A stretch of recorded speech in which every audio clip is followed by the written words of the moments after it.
mtu mpya katika Kristo ni mtu katika Kristo. Na hili neno kiumbe kipya limetafsiriwa kutoka katika misamiati miwili ya Kiunani. Msamiati wa kwanza ni kainos, kiumbe kipya. Limetafsiriwa kutoka misamiati miwili ya Kiunani. Msamiati wa kwanza ni kainos, K-A-I-N-O-S, kainos. Kainos. Kainos lina maana ya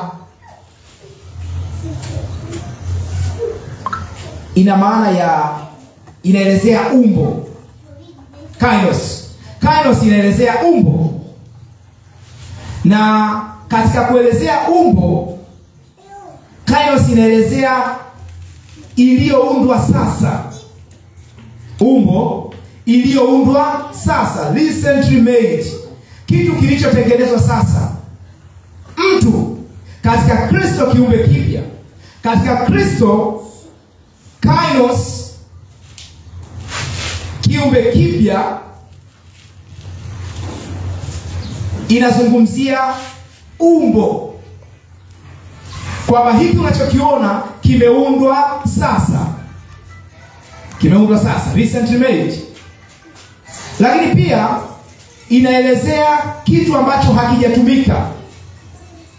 Mtu ndani ya Kristo kiumbe kipya, maana yake kimeundwa sasa, unused, haijatumika, mpya. Au kwa namna nyingine imetumika katika kuelezea mfano wa nguo ambayo haijavaliwa bado.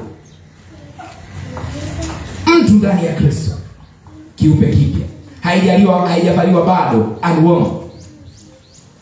Kwa hiyo kainos inatafsiriwa kwa jinsi mbili, sawa? Jinsi ya kwanza tunaitafsiri kainos katika umbo, kwamba hiki unachokiona ni kitu kipya, kimeundwa sasa, hakijawahi kutumika, haijavaliwa. Lakini tafsiri ya pili inaelezea kitu, substance. Tafsiri ya kwanza ni umbo, tafsiri ya pili ni kitu. Inazungumzia kuhusu aina mpya. Mtu ndani ya Kristo kiumbe kipya, ni aina mpya ya viumbe, a new kind. Lakini pia inazungumzia isiyo na kifani. Isiyo na kifani. Tunapozungumza kuhusu kutokuwa na kifani, maana yake hakuna kitu kingine unaweza kukichukua ukakifananisha nacho. Haijawahi kufanyika au kusikika kabla. Kwa hiyo huyu mtu mpya katika Kristo hajawahi kusikika wala hajawahi kufanyika kabla. Ndio anaonekana kwa mara ya kwanza sasa. A new kind. Kwa hiyo unapoona watu katika Kristo, hawa ni watu wapya. Hawa ni watu wapya. Kainos. Mtu ndani ya Kristo kiumbe kipya. Kainos. Na huu msamiati kainos ni kivumishi. Kivumishi ni nini? Vivumishi ni maneno yanayoelezea nomino au kiwakilishi. Vivumishi ni maneno yanayoelezea nomino au kiwakilishi. Maana yake unakuwa na jina, neno linalofuata linaelezea lile jina. Kwa mfano, katika hii sentence yetu, huu msamiati kipya unaelezea nomino kiumbe. Unaelezea nomino kiumbe. Kwa hiyo maana yake tunapozungumza kuhusu kiumbe kipya, tunaelezea kiumbe ambacho hakijawahi kuwepo, hakina kifani. Huwezi kumfananisha mtu aliyemwamini Kristo na mtu mwingine yeyote. Hakuna mfano wake. Hakuna mfano wake, kwa sababu hicho ni kitu kipya, ndio kimeundwa sasa. Kimeundwa sasa. Kwa hiyo nimeelezea katika umbo na katika jinsi ya kitu, substance and form. Kwa hiyo kainos ni msamiati unaotumika kuelezea kitu ambacho hakijawahi kuwepo wala kusikika, kitu kipya kabisa. Mtu ndani ya Kristo ni mtu ambaye hajawahi sikika, hajawahi kuwepo. Huyu mtu ni kitu kipya kabisa. Ni kitu kipya kabisa. Mtu ndani ya Kristo ni kitu kipya kabisa. Na hili neno kiumbe, naambia siku zote msio na wasiwasi na maneno ya Kiyunani nayataja, ila ninachotaka muweze kuelewa maana ninayotaka kuimaanisha. Amen. Maana ninayotaka kuimaanisha. Hili neno kiumbe ni msamiati wa Kiyunani thesis. K-T-I mechoka. Naona hamwandiki. Twende tuandike. Wote wa Biblia na kalani, yote aliye na kalamu, daftari na Biblia napaswa kuandike. Excuse kwa wale watu ambao hawana kalamu na daftari. Lakini ukiwa na kalamu na daftari nataka nikuone ukiandika. Usiniangalie tu. Maana hivi vitu ninavyoviongea hapa vinapaswa kuandikwa. Vinapaswa kuandikwa. Thesis. K-T-I-S-I-S.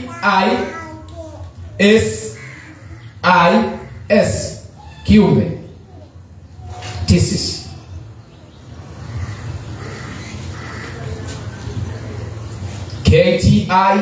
K-T-I-S-I-S. Hii ina maana ya kitendo cha kuanzisha au kujenga. Kitendo cha kuanzisha au kujenga. Kiumbe. Mtu ndani ya Kristo kiumbe kipya. Kainos hakijawahi kuwepo kabisa, ni kitu kipya kabisa. Lakini thesis, kiumbe, ina maana ya kitendo cha kuanzisha au kujenga katika namna hizi zifuatazo. Katika namna ya kwanza ni kitendo cha kuumba au uumbaji. Kwa hiyo mtu katika Kristo ni uumbaji mpya. Mtu katika Kristo ni uumbaji mpya. Kitendo cha kuumba au uumbaji. Lakini pia ina maana ya kitendo cha kuanzisha au kusimika, kuweka wakfu, ordination. Kitendo cha kuanzisha au kusimika, kuweka wakfu. Na mimi hata wale ambao wananifuatilia kupitia mtandao sasa hizi wanapaswa waandike. Wanapaswa waandike. Excuse ipo kwa wale ambao hawana kuandikia. Lakini tunapaswa kuandika. Kuanzisha au kusimika, maana yake ni kuweka wakfu. Kuweka wakfu. Na huu msamiati thesis umetokana na msamiati mwingine wa Kiyunani, tizo. Thesis umetokana na msamiati mwingine wa Kiyunani, tizo. K-T-I-Z-O. K-T-I-Z-O. Ambao ni kitenzi. Tizo ni kitenzi. Na hiki kitenzi kinaelezea kitendo cha kufanya sehemu ikaliwe na watu. Kitendo cha kufanya sehemu ikaliwe na watu. Katika mfano wa mji, taifa, kisiwa na kadhalika. Lakini pia tizo ina maana ya kuumba kwa mfano wa kukipa kitu umbo kwa kukibadilisha kabisa. Unakipa kitu umbo kwa kukibadilisha kabisa. Mtu ndani ya Kristo kiumbe kipya. Unakipa kitu umbo kwa kukibadilisha kabisa. Kwa hiyo nomino kiumbe na kivumishi kipya vyote vinamwelezea mtu ndani ya Kristo. Nomino kiumbe na kivumishi kipya vyote vinamwelezea mtu ndani ya Kristo. Mtu ndani ya Kristo ni uumbaji mpya. Haujawahi kuwepo. Haujawahi kuwepo. Ndio maana watu wanawashangaa walokole. Mtu akiwa mlokole wanamshangaa kwa sababu hajawahi kuwa hivyo kabla. Na ndio maana dunia haituelewi. Tunavyoomba haielewi. Tunapokaa tunajifunza neno haielewi. Hata hapa tumekutana sasa hivi tunajifunza neno la Mungu. Dunia inatuona tunapoteza muda. Kwa nini? Kwa sababu sisi ni viumbe vipya, hatujawahi kuwepo. Na namna ambayo tunaishi ni namna ambayo haina kifani. Huwezi ukafananisha. Ndio maana sisi hatujifunzi kitu chochote duniani. Hatujifunzi chochote. Kwa nini? Sisi ni tofauti na wao. Sisi ni wapya. Ni watu wapya katika Kristo. Dunia inapaswa tushangae. Na dunia inatushangaa, inapaswa tushangae. Kwa hiyo mtu katika Kristo ni kitu ambacho hakijawahi kuwepo wala kusikika. Kimetokea au kuonekana muda huu unapokiona. Mimi sijawahi kuonekana wala kusikika katika Kristo. Yaani nimeapia.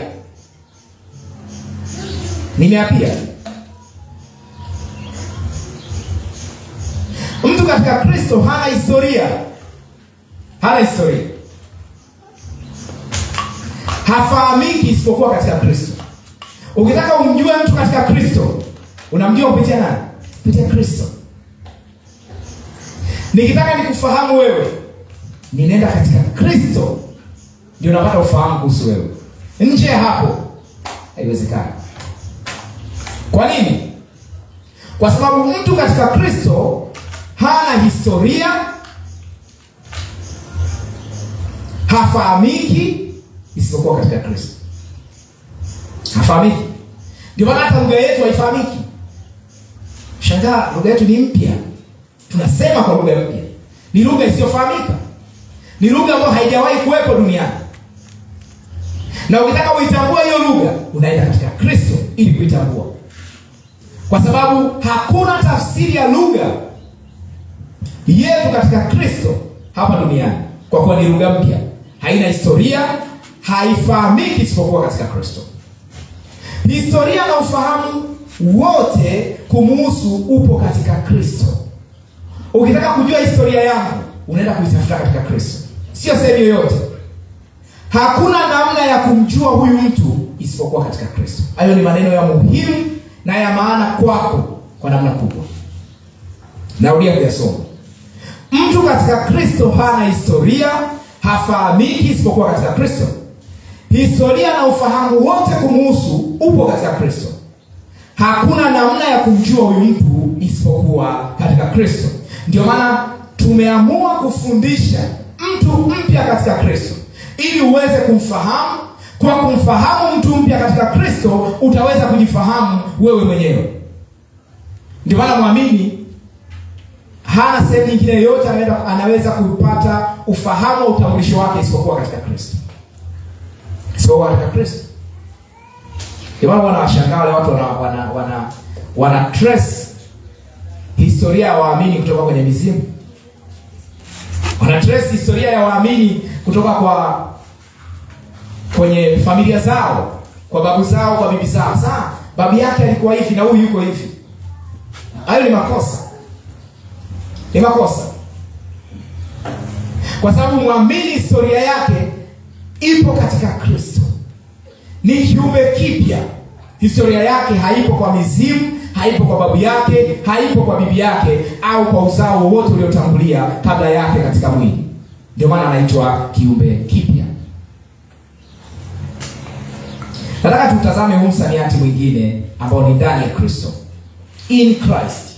Ndani ya Kristo. In Christ. Kuondoka mahali hapa lazima uwe na ufahamu kwamba historia yako, ufahamu wako upo katika Kristo. Ukitaka ujitambue, mtazame Kristo.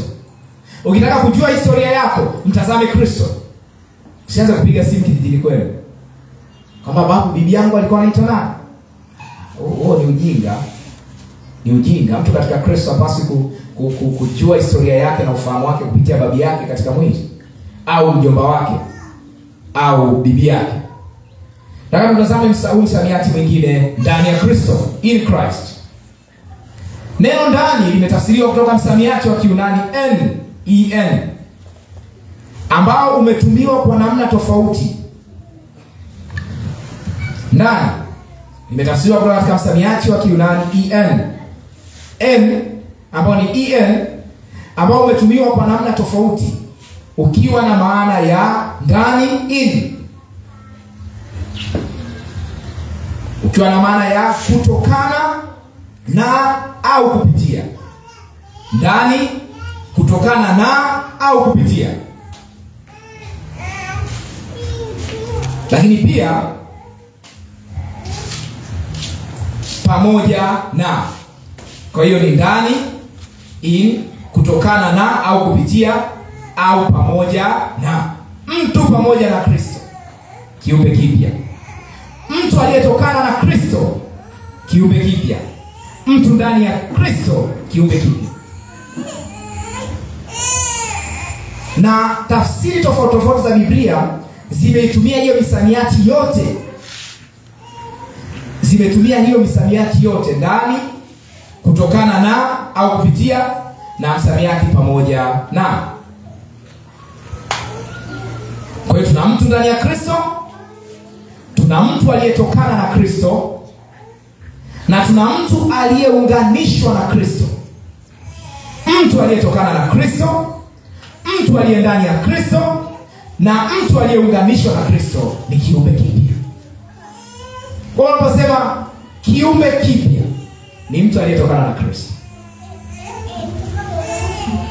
Tafsiri zote zinalenga jambo moja: kuelezea ushawishi wa Kristo kwa huyu mtu, influence. Mtu ndani ya Kristo, mtu aliyetokana na Kristo, mtu aliyeunganishwa na Kristo. Tafsiri hizi zote zimelenga jambo moja: kuelezea ushawishi, influence ya Kristo kwa huyu mtu. Ushawishi wa Kristo kwa huyu mtu. Tazama Biblia ya TKU. Nisikilize ninapoisoma TKU. TKU inasema mtu anapokuwa ndani ya Kristo anakuwa kiumbe kipya kabisa. Mambo ya zamani yanakoma na ghafla kila kitu kinakuwa kipya. What a translation.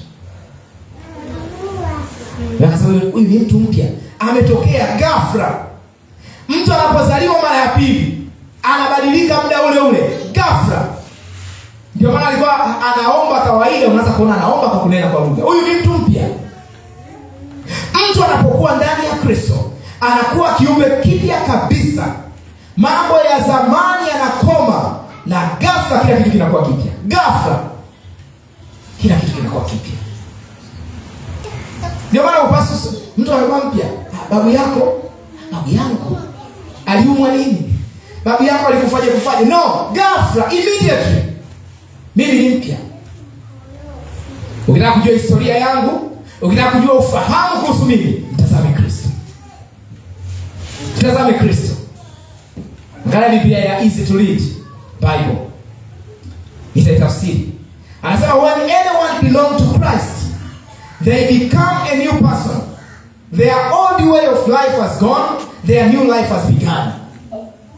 Anasema mtu yoyote akiwa ni mali ya Kristo anakuwa ni mtu mpya. Jinsi yao ya maisha ya zamani imeondoka na maisha mapya yameanza. New life has begun. Maisha mapya yameanza. Mtu mpya katika Kristo ni maisha mapya. Ndio maana hatumtafsiri mtu yoyote katika Kristo kwa jinsi ya mwili. Nitausoma huo mstari kutoka kwenye kitabu cha Wakorintho wa 5:16. Siusomi sasa, nitausoma huko mbele. Mtu yoyote katika Kristo hatumtafsiri kwa jinsi ya mwili. Nakumbuka kuna mtu alikuwa ananifanyia maombi ya ukombozi wakati fulani. Nikienda pale kwake nataka nimwandikie historia. Kwa sababu nilikuwa na changamoto, napitia mambo mazito. Kama ambayo baadhi yenu kabla mjakutana na ujumbe na nyinyi mlikuwa mnakutana nayo. Na nyinyi mnapitia, mnamtafuta mtume wa ukombozi. Na mimi nilikutana na mtu ananikomboa. Ananikomboa kwa series. Kwa hiyo namsimulia maisha yangu. Baba yangu alizaliwa wapi? Babu yangu alikuwa anaitwa nani? Maisha baba yangu yalikuwaje? Hali yake ilikuwaje? Namwelezea mambo yote. Kwa nini? Ana trace historia yangu kutoka kwa Baba. Anataka nikomboe kulingana na ile historia yangu katika jinsi ya mwili. Anasema ndio prayer point. Baba yako alikuwaje? Alikuwa na kazi, hana kazi? Baba yako alikuwa na kazi, okay. Kuna roho ya kutokuwa na kazi. Baba yako alikuwa na ndoa, hana ndoa? Alikuwa na ndoa, ndoa yake ilivunjika. Hapa kuna roho ya kuvunjika kwa ndoa. Wanataka kumtafsiri mtu katika Kristo kupitia historia ya jinsi ya mwili. Lakini Biblia inatukataza kumtazama muamini kwa namna hiyo. Baba yako alikufa akiwa na miaka mingapi? Baba yako alikufa akiwa na miaka 40. Okay. Wewe kuna roho ya kufa mapema kwenu. Kwa hiyo sidhani kama wewe utafikisha miaka 40. Si mtu mpya ndani ya Kristo. Hatumtazami hivyo. Ni makosa makubwa. Ni makosa makubwa. Ndio maana is to read Bible inasema when anyone belong to Christ, they become a new person. Their old way of life has gone, the new life has begun. Maisha mapya yameanza. Kwa katika Kristo ndio maisha mapya yameanza. Ndio maisha mapya. Ndio tunapohubiria watu injili, tunahubiria uzima wa Kristo. Wanapouamini tunaambia maisha yenu ndio yameanza. Ndio maana tunataka kuwafundisha kukulia wokovu. Wamjue Kristo. Watambue kilichotokea kwao. Watambue kilichotokea kwao. Mungu amefanya nini? Angalia Amplified Version. Inasema hivi, nitajifanua. Therefore, if any man is in Christ, that is grafted in, joined to him by faith in him as a Savior, he is a new creature, reborn and renewed by the Holy Spirit. The old things, the previous moral and spiritual condition, have passed away. Behold, new things have come, because the spiritual awakening brings a new life. Anazungumza nini? Anasema mtu akiwa ndani ya Kristo, maana yake huyu mtu ameunganishwa na Kristo kwa imani kama mwokozi wake. Ni kiumbe kipya. Amezaliwa tena, amefanywa upya kwa Roho Mtakatifu. Mambo ya kale na hali ya kiroho ya zamani imepita. Haipo tena. Tazama, mambo mapya yametokea. Glory to God. Mnajisikia hiyo kisikiliza hivi sasa naisoma. Mambo mapya yametokea. Mambo mapya. Ndio sasa nyewe wachungaji mmezoea kuwasema wachungaji wenzenu. Maana mnatafuta namna ya kupata jina. No, watafuta namna ya kupata jina. Tunazungumza kweli. Anasema hivyo kwa nini? Kwa sababu umesema mtu mpya katika Kristo hana mizimu. Hakuna roho ya mizimu inaweza kukaa ndani ya mtu mpya katika Kristo. Sasa kwa hiyo unapinga fundisho la mizimu. No. That's the truth. Huo ndio ukweli kutoka kwenye maandishi ya Biblia, kwamba hali ya kiroho ya yule mtu imepita. Tazama, hali mpya imeanza. Oh God, thank you. Asema mtu aliyeungana na Kristo. Biblia habari njema inasema mtu yeyote akiungana na Kristo huwa kiumbe kipya. Mambo ya kale yamepita, hali mpya imefika. Hali mpya imefika. Yaani ni katika namna hii. Mnaona hapa tumekaa hapa tunajifunza. Ghafla anatokea mtu mpya. Wote tunashangaa. Amefika. Huyu mtu mpya hatujawahi muona hata siku moja. Ndio maana ya kuzaliwa mara ya pili. Mtu anapozaliwa mara ya pesa, mtu mpya amefika. Ni kama katoto kamezaliwa leo. Katoto kalikozaliwa. Tunashangaa tu pale nyumbani.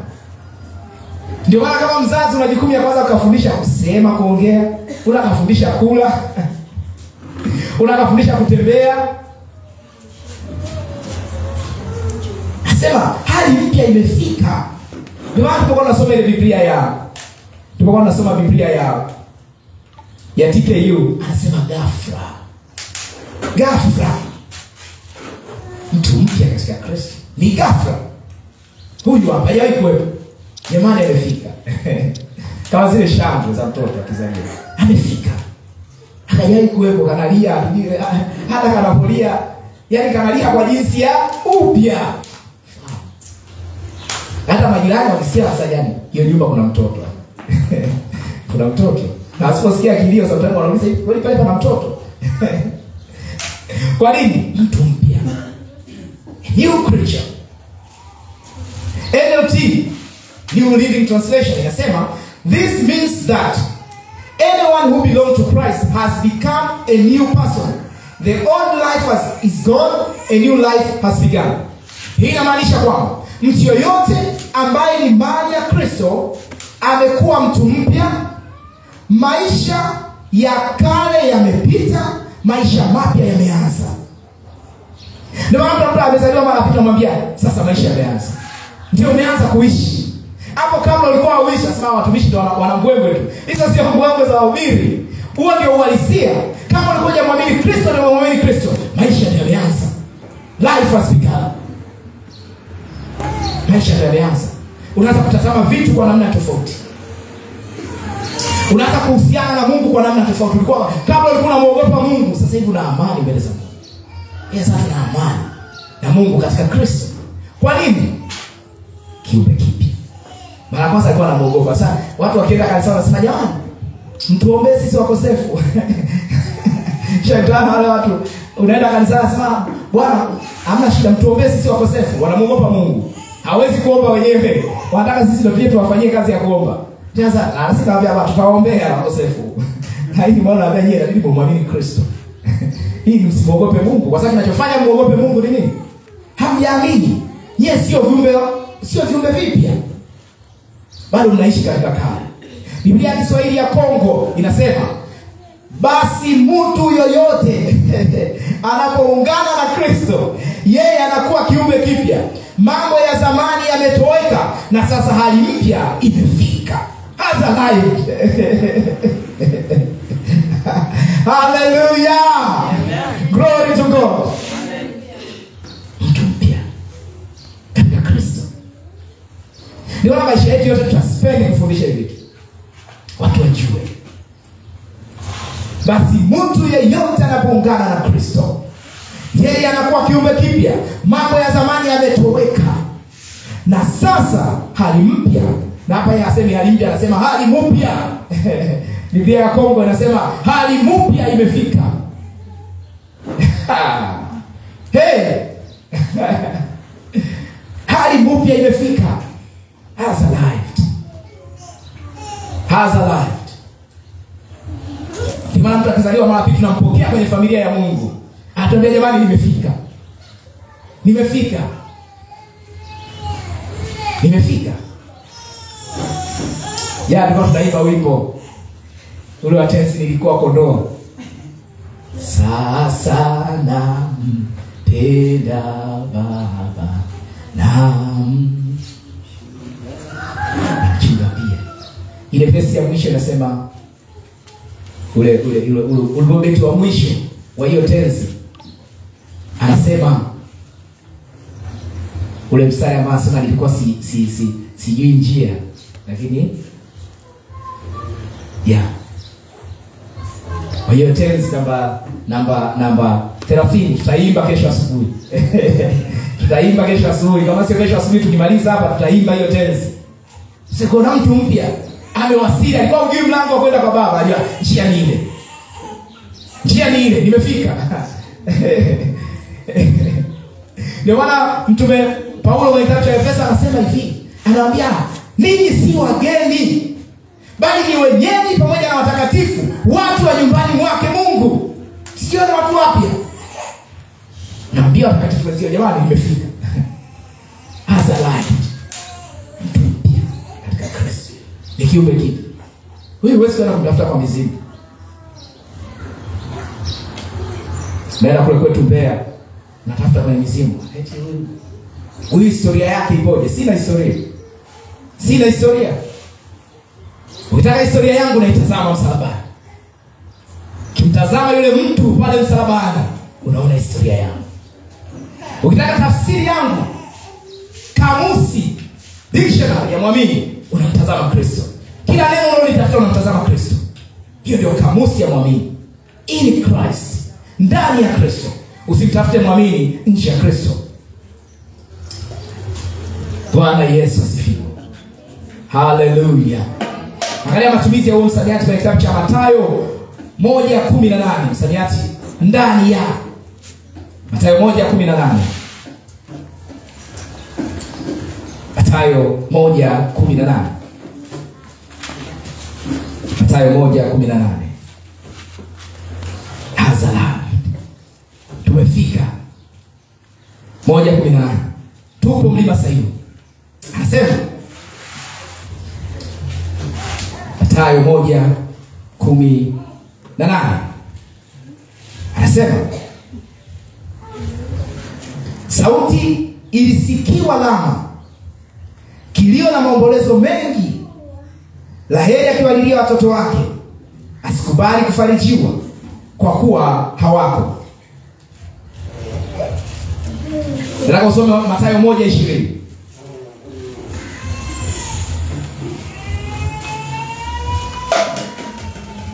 Mathayo 1:18, sorry, nimesoma Mathayo 2:18. Nataka usome Mathayo 1:18. Inasema kuzaliwa kwake Yesu Kristo kulikuwa hivi: Mariamu mama yake alipokuwa ameposwa na Yusufu, kabla hawajakaribiana, alionekana ana mimba kwa uwezo wa Roho Mtakatifu. Neno ana, alionekana ana mimba. Yaani ukimwona yule uwezo kumtenganisha na mimba yake. Kishakuwa wamoja. Na anaelezea hapa maana kuna story behind tayari. Mtu aliyekuwa ameposwa ameonekana ana mimba. Hamna namna ya kumtenganisha. Tayari ana. Ndivyo ilivyo mtu katika Kristo. Angalia 1:20 ya Mathayo. 1:20 Mathayo. Basi alipokuwa akifikiri hayo, tazama malaika wa Bwana alimtokea katika ndoto akisema, Yusufu mwana wa Daudi, usihofu kumchukua Mariamu mkeo, maana mimba yake ni kwa uweza wa Roho Mtakatifu. Hapo kwenye tafsiri ya Kiingereza anasema for that which is conceived in her, kile kilichomo ndani yake ni kwa uwezo wa Roho Mtakatifu. Kwa hiyo maana yake kilichomo ndani yake hukitenganishi na Roho Mtakatifu. Kwa sababu unamuelewa Roho Mtakatifu, hutakuwa na shida na yule mwanamke. Hutakuwa na shida na yule mwanamke. Maana yake kilichomo ndani yake ni kwa uwezo wa Roho Mtakatifu. Huwezi kukitenganisha na Roho Mtakatifu. Kwa kama unamheshimu Roho Mtakatifu, hutakuwa na shida na yule mwanamke. Ndio maana malaika anatumia hilo neno vizuri kabisa kwamba kilichomo ndani yake ni kwa uwezo wa Roho Mtakatifu. Maana yule na Roho Mtakatifu na kile kitu ni ndio kasababisha.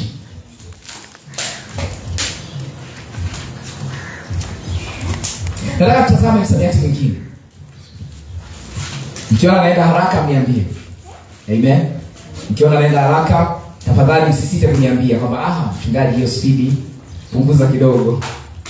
Punguza kidogo kwa sababu mimi pia speed yangu inaenda na kile ambacho napaswa kuwafundisha ni kikubwa. Tutazame msamiati huu Kristo. Mtu ndani ya Kristo. Nataka tutazame msamiati Kristo. Neno Kristo ni tafsiri ya moja kwa moja kutoka kwenye msamiati wa Agano la Kale, Masihi. Wala watu ambao tunajifunza wote hapa darasani somo la mwanadamu Yesu Kristo wanafurahi sasa. Kwamba umekuja kwenye uwanja wetu. Nimekuja kwenye uwanja wenu. Mwanadamu Yesu Kristo, nimekuja kwenye uwanja wenu. Neno Kristo ni tafsiri ya moja kwa moja kutoka kwenye msamiati wa Agano la Kale, Masihi. Kwa hiyo unapoenda kwenye Agano la Kale ukaona msamiati Masihi, una maana ya Kristo.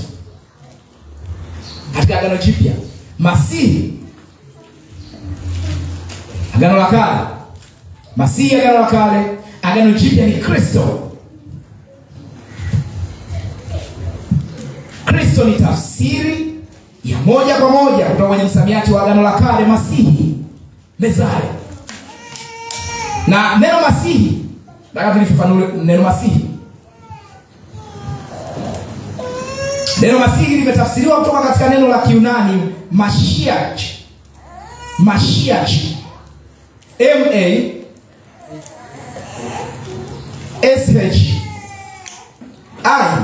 M-A-S-H-I-Y-A-C-H.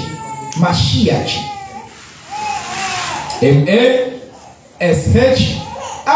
M-A-S-H-I-Y-A-C-H. Kristo. ambalo hili neno lina maana ya mpakwa mafuta au aliyepakwa mafuta. Mtu ndani ya Kristo. Maana yake huyu mtu yupo ndani ya mtu aliyepakwa mafuta. Mpakwa mafuta au aliyepakwa mafuta. Huyu aliyepakwa mafuta au mpakwa mafuta katika Agano la Kale, Masihi sasa, katika Agano la Kale aliweza kuwa mfalme wa Israeli. Mfalme wa Israeli katika Agano la Kale. Lakini pia aliweza kuwa kuhani mkuu wa Israeli. Nataka uweze kuangalia makundi ya watu ambao walikuwa wamepakwa mafuta katika Agano la Kale. Na tutayafafanua huko. Na hilo neno Kristo limetolewa moja kwa moja kutoka kwenye msamiati Mashiach, ambayo ina maana ya mpakwa mafuta au aliyepakwa mafuta. Huyu aliyepakwa mafuta au mpakwa mafuta aliweza kuwa mfalme wa Israeli, kuhani mkuu wa Israeli, wahenga au wazee wa jamii, wahenga au wazee wa jamii, kama wafalme wapakwa mafuta. Wafalme wapakwa mafuta ambao tunaita ni wafalme wa kimasihi. Kwa hiyo Mashiach ulikuwa unahusishwa aliyepakwa mafuta, ambaye alikuwa ni mfalme wa Israeli, kuhani mkuu, au wazee au wafalme, lakini pia manabii. Tutaongeza kwa manabii walikuwa wanapakwa mafuta. Sasa watu wanasema mpakwa mafuta wa Bwana. Pakwa mafuta wa Bwana. Pakwa mafuta wa Bwana. Taitana shalom pakwa mafuta. Lugha zetu watumishi kama shalom, Bwana Yesu asifiwe, mpakwa mafuta wa Bwana. Lakini tafsiri ya Biblia ya mpakwa mafuta ilikuwa ni mtu specific. Sawa? Kwenye Agano la Kale alikuwa ni mfalme, kuhani mkuu na nabii. Hao watu watatu. Nafikiri tutaacha kutumia huo msamiati. Msamiati Mashiach umetokana na msamiati mwingine wa Kiebrania, Mashak. Mashak.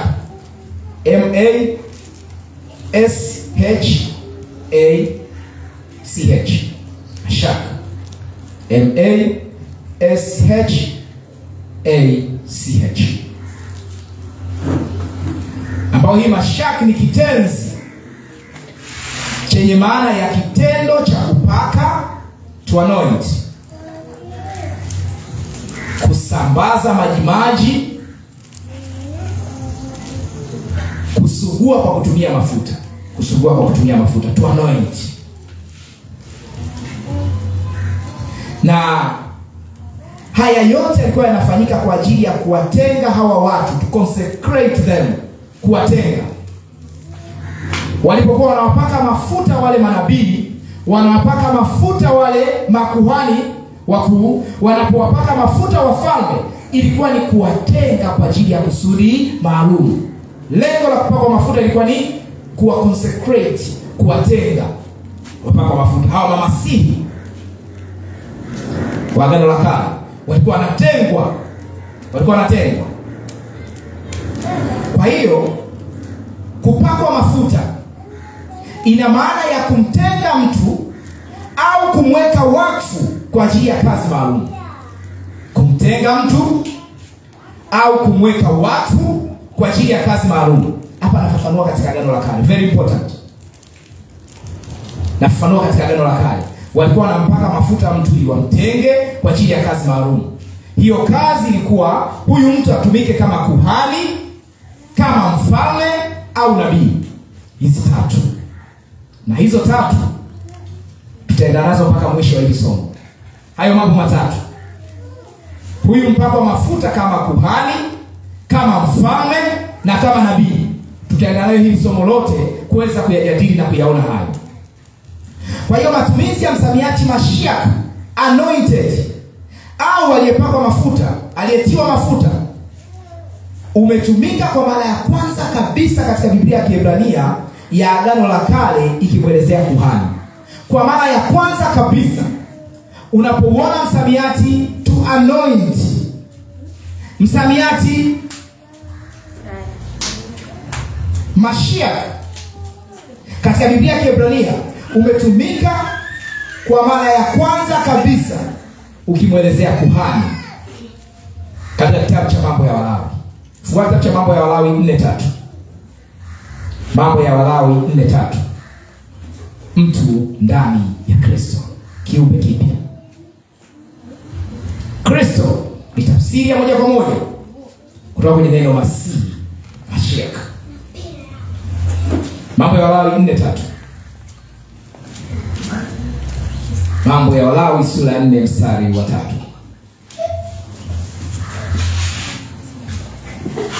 Mambo ya Walawi sura ya 4 mstari wa 3. Limetumika kwa mara ya kwanza likimwelezea kuhani. Mambo ya Walawi 4:3. Anasema, kama kuhani aliyetiwa mafuta akifanya dhambi hata analeta hatia juu ya watu, ndipo atoe kwa ajili ya dhambi yake aliyoifanya na kumsogeza kwa Bwana ng'ombe mume mchanga mkamilifu kuwa ni sadaka ya dhambi.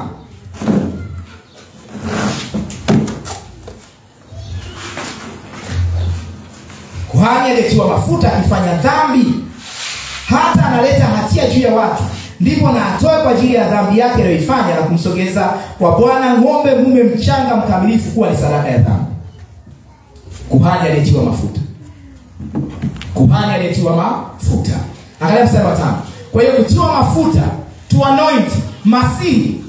Hili neno linatumika kwa mara ya kwanza kumwelezea kuhani. Kuhani. Angalia 4:5. Mambo ya Walawi 4:5.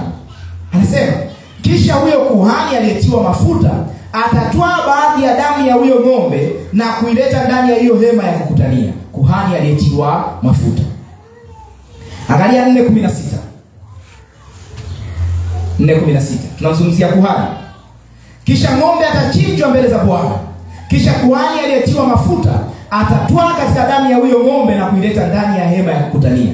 Kuhani aliyetiwa mafuta atatwaa sehemu ya huyo ng'ombe, atatwaa katika damu ya huyo ng'ombe na kuileta ndani ya hema ya kukutania. Kwa hiyo tunaona kwamba huu msamiati kwa mara ya kwanza unatumika kumwelezea kuhani. Anoint. Watu walikuwa wanapakwa mafuta kwa mara ya kwanza ni makuhani. Na tutaweza kuona huko mbele kwa nini makuhani walikuwa wanapakwa mafuta. Angalia tena mstari wa 16. Tuko pamoja au umeenda nyumbani? Tuko pamoja. 4:16. Anasema, kisha ng'ombe atachinjwa mbele za Bwana.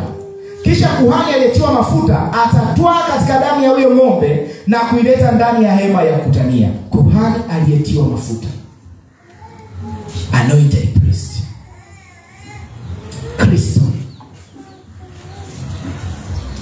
Kwa hiyo hapa anamzungumzia kuhani aliyetiwa mafuta. Kazi ya kuhani aliyetiwa mafuta ni kufanya upatanisho wa wana wa Israeli, watu pamoja na Mungu, na kutoa sadaka ya dhambi. Hizo ni kazi mbili za kuhani. Nakumbuka kuna watu fulani hivi walikuwa mchungaji wao alikuwa ameondolewa kwenye kanisa lao. Sasa wakati ile habari imetrend, wale ndugu wakawa wanaandamana kwamba sisi hatuwezi kwenda kusali kwani wetu tumemwondoa. Nikawasikia wana complain. I felt very sorry. Nijisikia vibaya kwa ajili yao. Nini?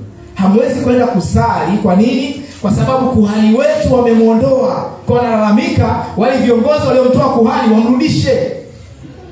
Maana hatuwezi kugusa pale kanisani. Kuhani ameondolewa. Hawamjui kuhani. Na hawajui majukumu ya kuhani.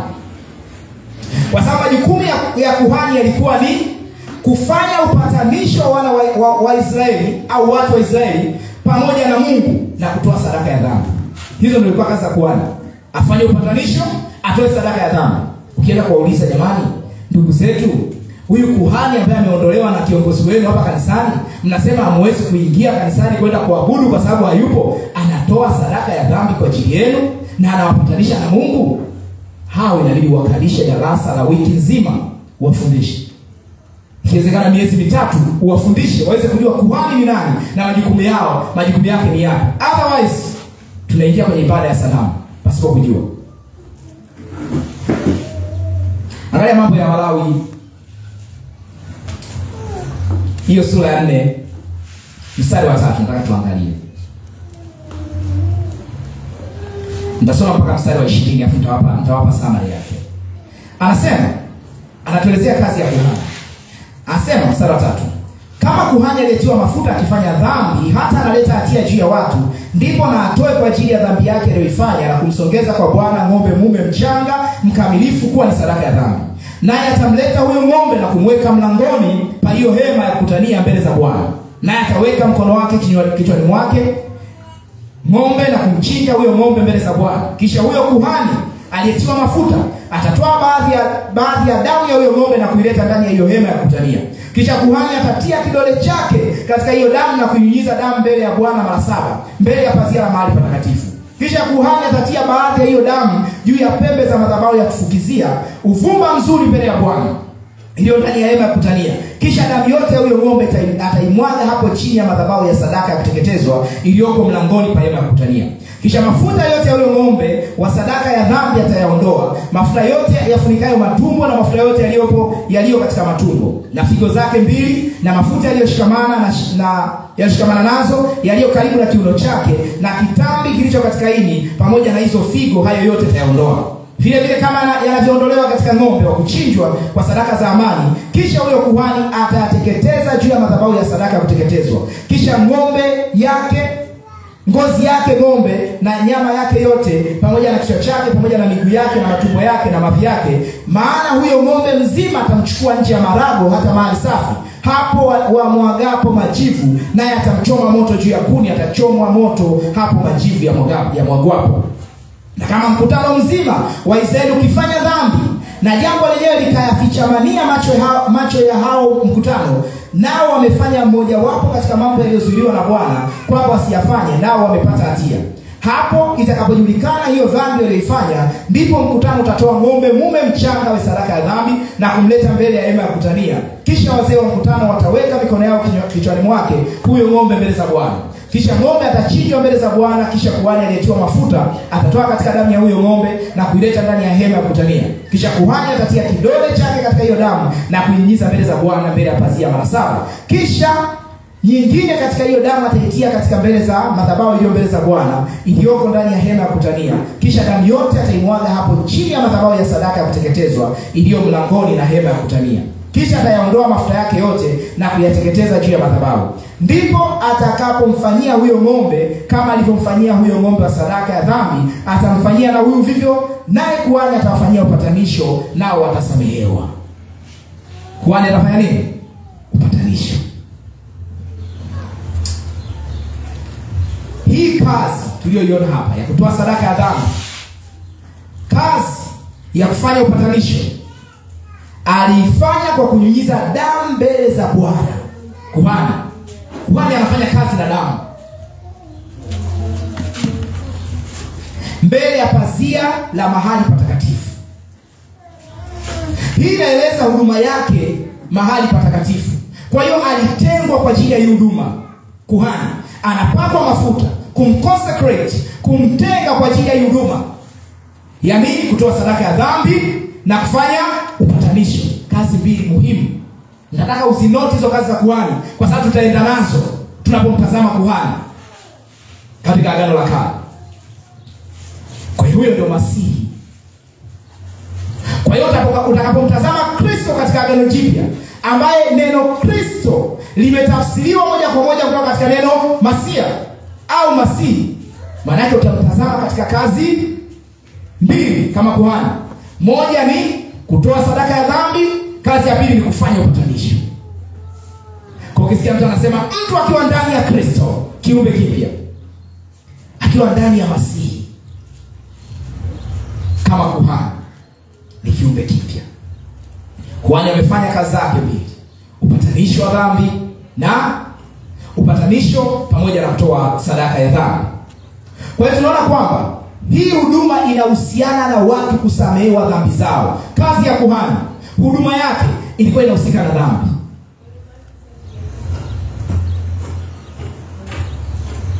Nahitaji umakini katika hilo eneo. Unapomtazama kuhani, lazima umtazame katika huduma ya watu kusamehewa dhambi.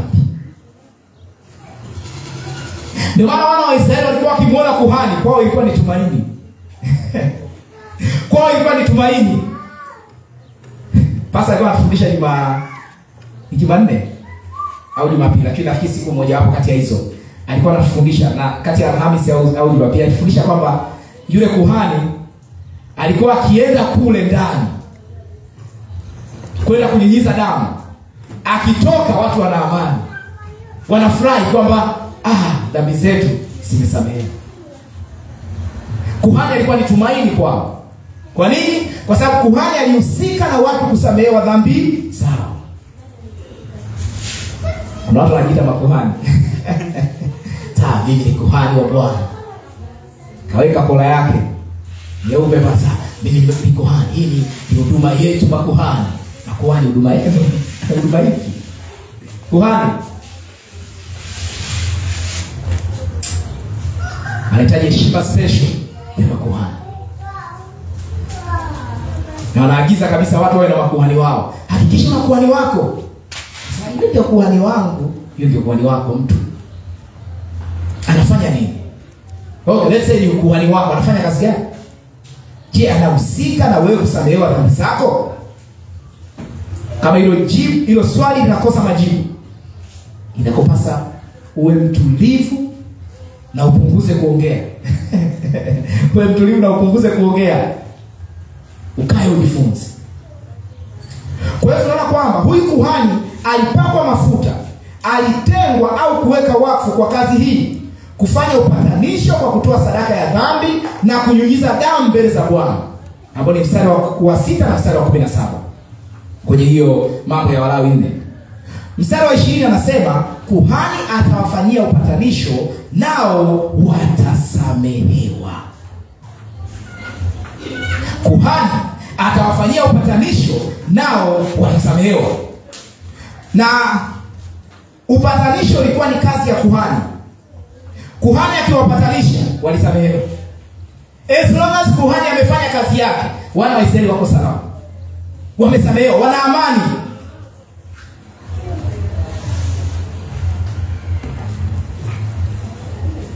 Wana amani. Kwa hiyo katika Agano la Kale makuhani walifanya kazi ya kuunganisha watu na miungu. Kwa sababu hapa tunazungumza huyu kuhani kwa maagizo ya Musa. Lakini katika Agano la Kale na katika jamii za wanadamu hatuwaoni makuhani wakiunganisha na Mungu wa Israeli tu. Kuna makuhani wa miungu mingine. Wapo makuhani wa miungu mingine. Kazi ya kuhani alikuwa ni mtu wa katikati kati ya Mungu na mwanadamu. Ni sana wale wanafanya ibada za mizimu. Wakienda kule kijini wanakutana na makuhani. Na wale makuhani ni majasiri, wale hawaogopi Mungu. Yaani makuhani hawaogopi miungu. Tupe tu sadaka. Waenda kuzungumza na miungu. Hata kwenye poli linatisha kiasi gani. Wale makuhani hawana shida. Waenda kuzungumza na Mungu. Wanasimama katikati kati ya Mungu na wanadamu. Lakini katika kazi ya kuhani wa Israeli, huyu kuhani kazi yake ilikuwa kuwapatanisha watu na Mungu. Kuwafanya watu wapatane na Mungu. Kwa hiyo pamoja na kwamba huu msamiati umetumika kwa mara ya kwanza kabisa kuelezea kazi ya ukuhani, yaani kuhani mkuu. Maana kuhani alipakwa mafuta, aliyepakwa mafuta alikuwa ni kuhani mkuu. Kwa mujibu wa Mambo ya Walawi 6:22. Angalia Mambo ya Walawi 6:22.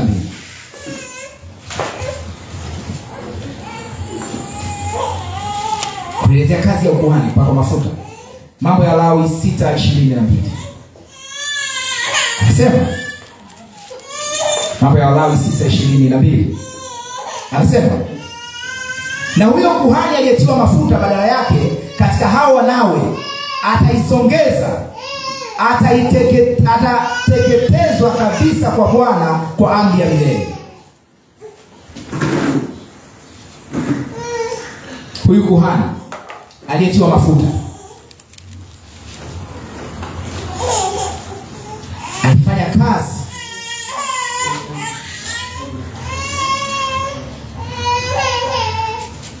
ya kuwapatanisha watu na kuwafanya watu wasamehewe dhambi zao.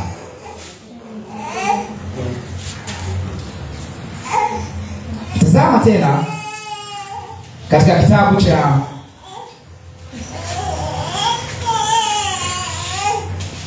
Mambo ya Walawi, katika uone Mambo ya Walawi hiyo 22 mpaka 23, 6, 22 na 23. 23 anasema kila sadaka ya unga ya kuhani itateketezwa kabisa isiliwe. Lakini hivi vitu vyote vilikuwa vinaelezea kazi ya kuhani ya watu wasamehewe dhambi zao, lakini watu wapatane na Mungu. Manake kutoa sadaka ya dhambi na upatanisho, ambayo ilikuwa inazungumza kwamba job description, kazi ya kuhani ilikuwa inashughulika na msamaha wa dhambi. Muhimu sana, kazi ya kuhani ilihusika na msamaha wa dhambi. Japokuwa tunaona kwamba makuhani kwa mara ya kwanza huu msamiati umetumika kwao kwamba ndio wapakwa mafuta. Lakini wapakwa mafuta hawakuwa makuhani tu. Lakini pia watu waliokuwa wanatengwa kwa ajili ya kufanya kazi ya ufalme. Hawa ni masihi wafalme au wafalme wa kimasihi. Angalia Samueli wa kwanza 2:10. Samueli wa kwanza 2:10. Samueli wa kwanza 2:10. Samueli sura ya kwanza sura ya 2 mstari wa 10. Nasema washindanao na Bwana watapondwa kabisa. Toka mbinguni yeye atawapigia radi. Bwana ataihukumu miisho ya dunia, naye atampa mfalme wake nguvu na kuitukuza pembe ya masihi wake. Na kuitukuza pembe ya mfalme wake, ambaye huyu mfalme amemtafsiri kwamba ni masihi, ni mtiwa mafuta, mtu aliyepakwa mafuta, mtu aliyewekwa wakfu ili awe mfalme. Bwana ataitukuza pembe yake. Ukisoma huu wimbo, ni wimbo wa mtu mmoja anaitwa Hana. Ukisoma kuanzia mstari wa kwanza. Huu wimbo wa Hana, ndani yake kuna unabii juu ya masihi wa kifalme au mfano wa kimasihi atakayekuja, yani Yesu. Ukisoma huu wimbo, huu ni unabii juu ya Yesu Kristo. Huu ni wimbo wa maombi ya Hana, ambao ni wimbo wa matumaini ya ukombozi. Huyu mkombozi ni masihi mfalme. Masihi mfalme au mfalme wa kimasihi. Nataka usikilize wimbo. Nataka na usomo. Naye Hana akaomba akasema, moyo wangu wamshangilia Bwana. Pembe yangu imetukuka katika Bwana. Kinywa changu kimepanuka juu ya adui zangu. Kwa kuwa na ufurahia wokovu wako. Hakuna aliye mtakatifu katika Bwana, kwa maana hakuna yeyote ila wewe, wala hakuna mwamba kama Mungu wetu. Msizidi kunena kwa kutakabari hivyo, majivuno yasitoke vinywani mwenu, kwa kuwa Bwana ni Mungu wa maarifa, na matendo hupimwa na yeye kwa mizani. Pinde zao mashujaa zimevunjika, na hao waliokuwa wamefungiwa nguvu. Walioshiba wamejikodisha ili kupata chakula, na hao waliokuwa na njaa wamepata raha. Naam, huyo aliyekuwa tasa amezaa watoto 7, na yeye aliye na wana wengi amedhoofika. Bwana huua naye hufanya kuwa hai, hushusha hata kuzimu, tena huleta juu. Karabo shatalamando. Hivi unaweza kufikiria kwamba Hana alikuwa anazungumza kinabii kuhusu Kristo?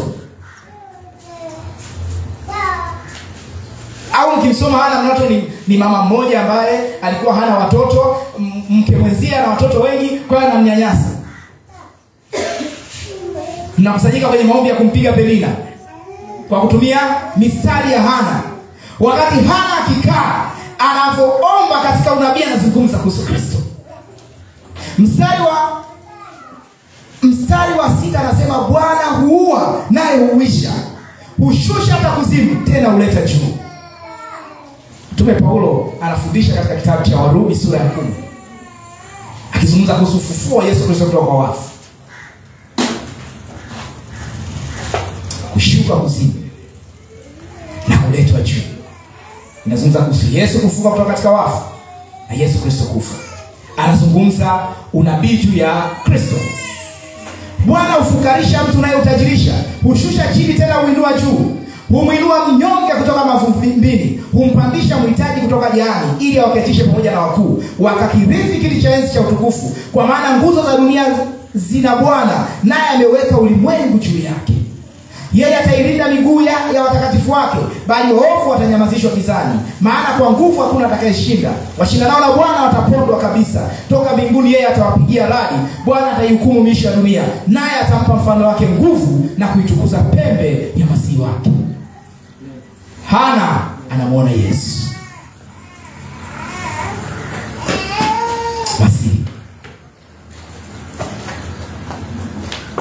Masihi. Ufalme wa kimasihi au mfalme wa kimasihi uli mfalme mpaka mafuta.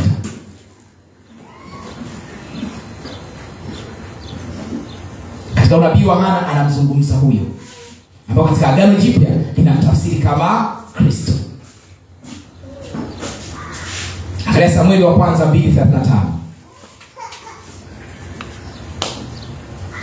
Samueli wa kwanza 2:35. Anasema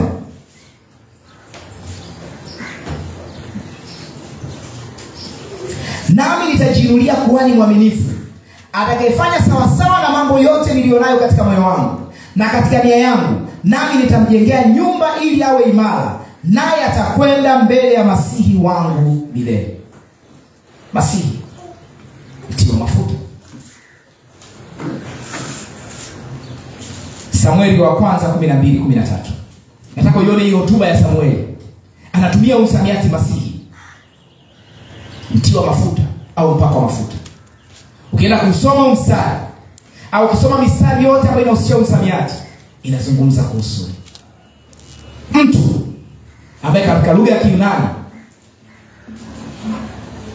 ambao sisi tafsiri yetu ya Kiswahili tumetafsiri kutoka huko, tunamuita Kristo. Kristo. Angalia hotuba ya Samueli. Samueli wa kwanza 12:3.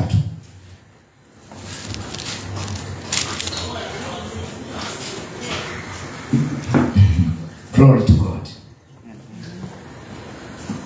Angalia tusome kuanzia mstari wa kwanza. Samueli wa kwanza 12. Kisha Samueli akawaambia Israeli wote, angalieni, nimesikiliza sauti yenu katika hayo yote mlioniambia, nami nimemtawaza mfalme juu yenu. Basi sasa angalieni, mfalme anakwenda mbele yenu, na mimi ni mzee mwenye mvi. Nafahamu hapa kuna habari ya wana wa Israeli kutaka wapatiwe mfalme, na Samueli amelitimiza hilo. Anamaliza kazi yake, anasema nao katika hiyo hotuba yake. Nataka uwe makini kuweza kuisikiliza. Angalia mstari wa 3. Mstari wa 2 anasema, basi sasa angalieni, mfalme anakwenda mbele yenu, na mimi ni mzee mwenye mvi. Tena tazameni, wana wangu wapo pamoja nami, nami nimekwenda mbele yenu toka ujana wangu hata leo. Nami nipo hapa, basi mnishuhudie mbele za Bwana na mbele ya masihi wake. Nalitwaa ng'ombe wa nani?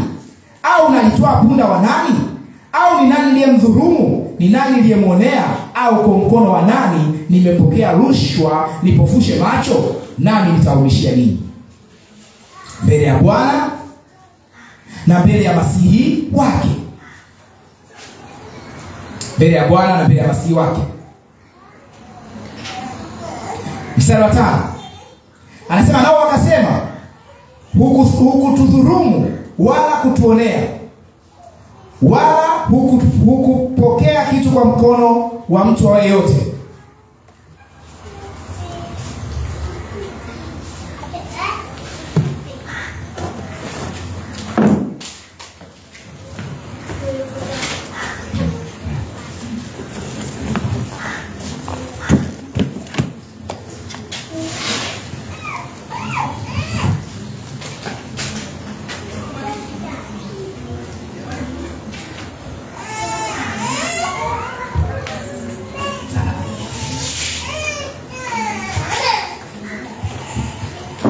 Haleluya.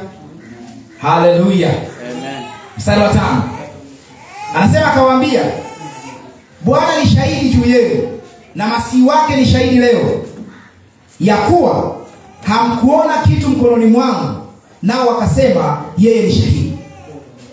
Anazungumza kuhusu Masihi wake kuwa shahidi. Samueli akawaambia watu, ni yeye Bwana aliyeweka Musa na Haruni, ndiye aliyewatoa baba zenu kutoka Misri, nchi ya Misri. Basi sasa simameni ili niwahutubie mbele za Bwana kwa kutaja matendo yote ya haki ya Bwana aliyowatendea ninyi na baba zenu. Tunaona kwamba Samueli anazungumza kuhusu Masihi wa Bwana, mti wa mafuta. Angalia Samueli wa kwanza 16:6. Samueli wa kwanza 16:6. 16:6. Anasema, ikawa walipokuja alimtazama Eliabu akasema, yakini Masihi wa Bwana yupo hapa mbele zake. Akamtazama Masihi wa Bwana akasema, yakini Masihi wa Bwana yupo hapa mbele zake. Masihi wa Bwana yupo hapa mbele zake. Mpako wa mafuta wa Bwana yupo hapa mbele zake. Mstari wa 7. Lakini Bwana akamwambia Samueli, usimtazame uso wake wala urefu wa kimo chake, kwa maana mimi nimemkataa. Bwana haangalii kama binadamu angaliavyo, maana wanadamu hutazama sura ya nje, bali Bwana hutazama moyo. Ndipo Yese akamwita binadamu akampitisha mbele ya Samueli, naye akasema Bwana hakumchagua huyu. Ndipo Yese akampitisha Shama, naye akasema wala Bwana hakumchagua huyu. Yeye akawapitisha wanawe 7 mbele za Samueli. Samueli akamwambia Yese, Bwana hakuwachagua hawa. Kisha Samueli akamwambia Yese, watoto wako wote wapo hapa? Naye akasema amesalia mdogo wao, na tazama anawachunga kondoo. Basi Samueli akamwambia Yese, tuma watu wamlete, kwa sababu hatutaketi hata atakapokuja huko. Basi akatuma mtu, naye akamleta kwao. Naye alikuwa mwekundu, mwenye macho mazuri, na umbo lake lilikuwa la kupendeza. Bwana akasema, ondoka umtie mafuta, maana huyu ndiye. Maana yake Samueli alipokuwa anawatazama watoto wa Yese, alikuwa anamtafuta Masihi. Alikuwa anamtafuta mpako wa mafuta. Ndio maana alipomwona Eliabu katika ufahamu wake anasema yamkini huyu ndiye Masihi. Mnaelewa anachokimaanisha hapo? Samueli ni nabii. Samueli ni nabii. Na nabii anafanya kazi katika roho.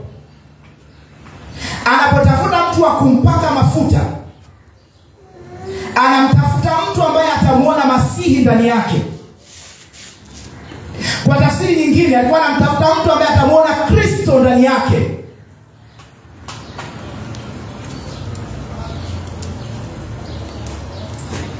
Alimkosa Kristo kwa Eliabu, alimkosa Kristo kwa Shama, alipata Kristo kwa Daudi. Alipata Kristo kwa Daudi.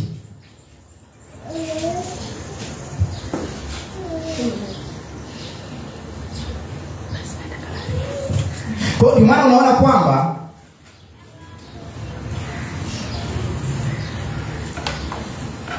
Masihi aliwasilisha mtu aliyetengwa na Bwana.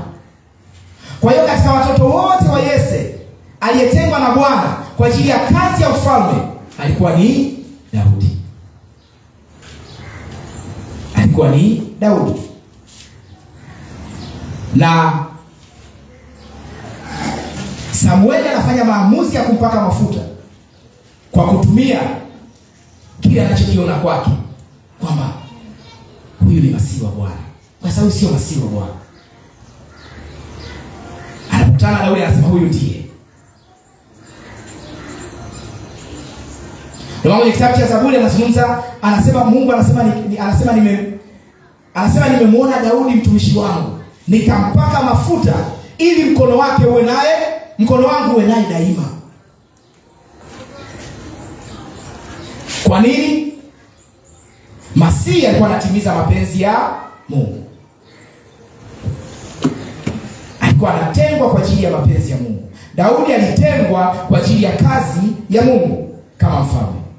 Na kigezo cha yeye kuwa mfalme ilikuwa ni kumuona Kristo ndani yake. Very important. Kumuona Kristo ndani yake. Kwa sababu Masihi ni Kristo.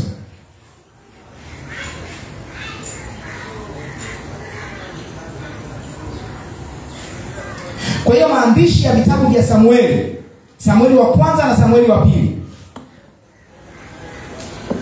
Samueli ameutumia huu msamiati kwa kiwango kikubwa kumwelezea Masihi mfalme au mfalme wa kimasihi. Tumeona Musa katika kitabu cha mambo ya Walawi alikuwa anamzungumzia kuhani, ambaye ni kuhani wa kimasihi. Samueli anamwelezea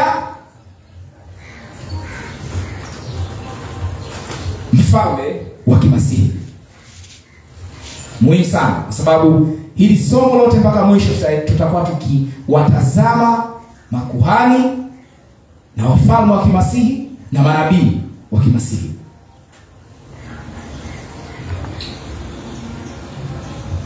Angalia Zaburi 2:2. Zaburi 2:2.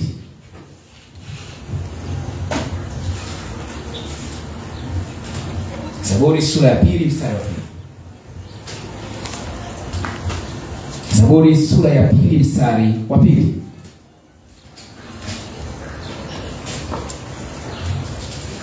Zaburi sura ya 2 mstari ule wa 2.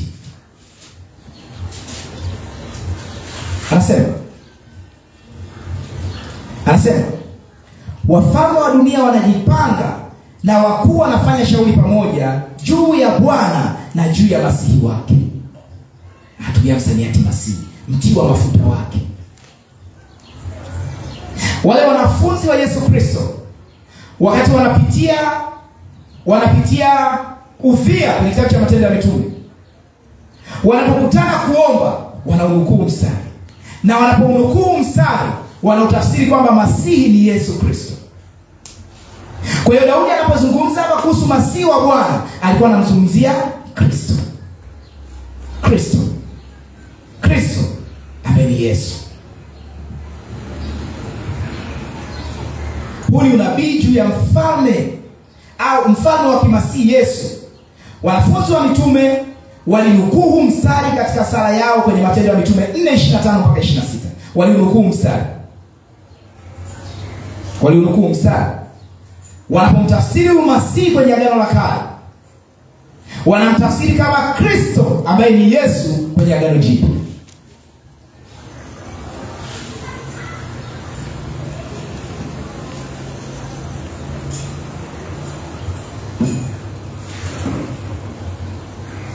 Angalia Zaburi 89:51. Soma hizo zaburi zote ni zaburi za kinabii juu ya Yesu Kristo.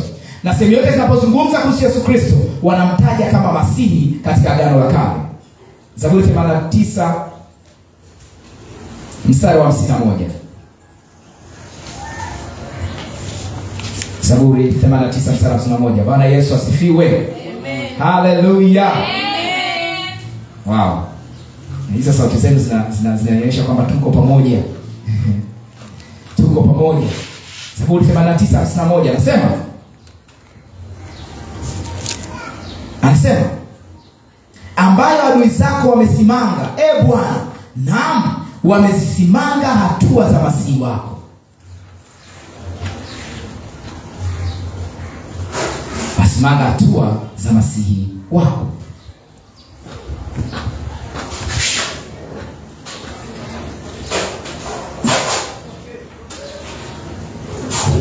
Angalia Isaya 45:1.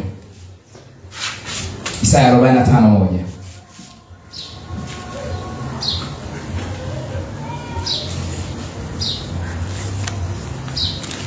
Isaya 45:1.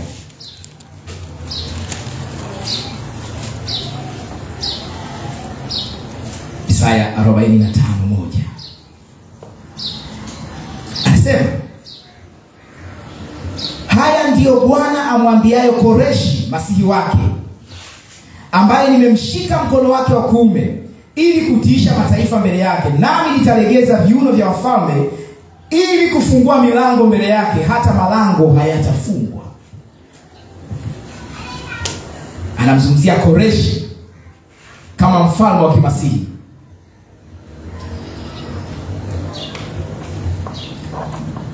Anamuelezea mfalme wa kimasihi ambaye ni Kristo Yesu, lakini anatumia mfano wa Koreshi, mfalme wa Uajemi. Ndio unaona kazi ambazo Koreshi Isaya anazielezea kwamba atazifanya ndio kazi ambazo Kristo alizifanya, kwamba atatiisha mataifa mbele yake, atalegeza viuno vya wafalme ili kufungua milango mbele yake, hata malango hayatafungwa. Koreshi ametumika kwa mfano wa mfalme wa kimasihi ambaye ni Kristo Yesu. Kazi alizofanya Koreshi ilikuwa ni mfano wa kazi atakayoifanya Yesu. Nataka tunavyosoma huu ndio ufahamu uwe nao katika akili yako. Kazi yote anayoifanya masihi, iwe ni masihi wa kikuhani, iwe ni masihi mfalme, au ni masihi nabii, ni kazi ambayo ataifanya Kristo Yesu. Angalia Mambo ya Nyakati wa Pili 36.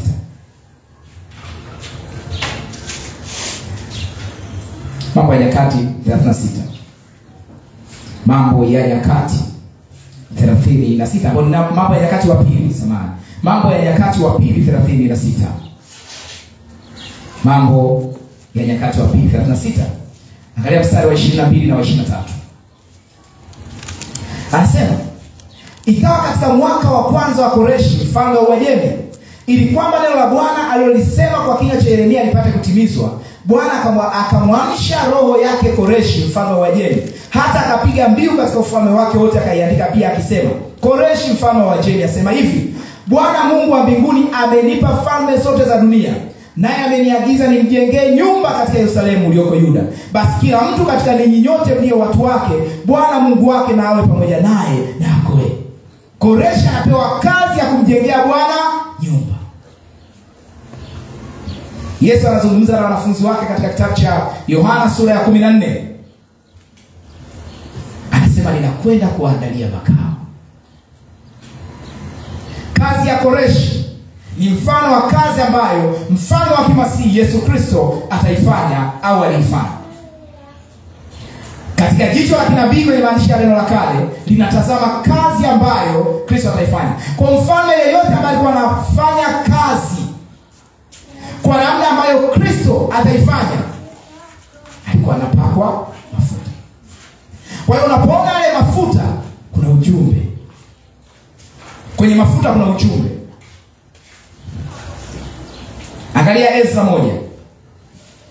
Ezra 1 mstari wa kwanza na wa pili.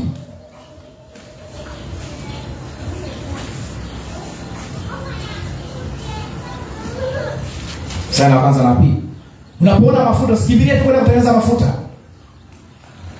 Nanisikia? Usikimbilie tu kwenda kuagiza pembe kwa watu wanaofuga ng'ombe usukumani. Kama bwana tuleteni pembe. Tulipata pembe za wale zile ndefu sana za wale ng'ombe. Tuletee tutumie kuwawekea mafuta watumishi wetu ambao wanaenda kuanza huduma. No. That's ignorance. Huo ni ujinga wa maandishi ya Biblia. Kwa sababu katika mafuta kulikuwa na ujumbe.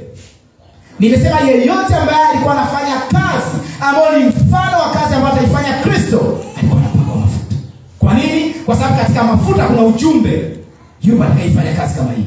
Koreshi anasema ni masihi wangu. Kwa nini? Atamjengea Bwana Yerusalemu. Nani alikuja kufanya kazi ya kuwajengea nyumba watu waliomwamini Mungu? Ni Kristo. Kristo ndio alikuja kuwapa makao wana wa Mungu. Alikuja kuwapa makao waamini. Kazi za namna hiyo wanazifanya wafalme. Nao wafalme wanatiwa mafuta. Angalia Ezra 1:1 na 2.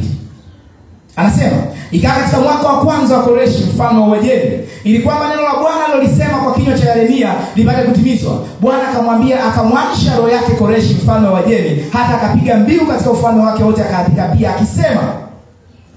Haya maandishi yanafanana kabisa na maandishi kwenye kitabu cha Nyakati tuliyosoma. Angalia mstari wa 2. Koreshi mfalme wa Uajemi asema hivi: Bwana Mungu wa mbinguni amenipa falme zote za dunia, naye ameniagiza nimjengee nyumba katika Yerusalemu ulioko Yuda. Nimjengee nyumba katika Yerusalemu ulioko Yuda. Yesu alimjengea Bwana nyumba ambayo ni waamini. Glory to God. Yesu alifanya kazi kama kazi ya Koreshi. Kamjengea Bwana nyumba. Kamjengea Bwana nyumba ambao ni waamini. Waamini ndio nyumba ya Bwana. Wamejengwa na nani? Na Yesu Kristo. Kwa hiyo Masihi anapopakwa mafuta, katika yale mafuta kuna ujumbe. Huyu anatengwa kwa hii kazi. Tawaza, wewe hivyo umepakwa mafuta au unahubiri tu injili? Mwangalie. Umepakwa mafuta au unahubiri tu injili? Lazima upakwe mafuta. Unapakwa mafuta mara ngapi? Mpendwa, unachelewa. Unachelewa. Yaani unachelewa. Hii kazi iko spidi kupita kawaida. Yaani spidi yake ni kubwa zaidi ya spidi ya mwanga. Wewe unaweza watu hivi umepakwa mafuta, alikupaka nani? Ndio nani alikupaka nani? Ulipakwa na nabii au na mtume? Unachelewa. Mafuta ilikuwa ni ujumbe. Walikuwa wanapakwa mafuta kwa sababu ya kazi watakayoifanya ni mfano wa kazi atakayoifanya Masihi wa kifalme ambaye ni Yesu Kristo. Mfalme wa kimasihi, mtiwa mafuta, Yesu Kristo. Angalia Isaya 44:28. Glory to God. Koreshi, Silas. Koreshi. Mfano. Anafanya kazi mfano wa kazi aliyoifanya Kristo. Isaya 44:28. Isaya 44:28. Isaya 44:28. Anasema,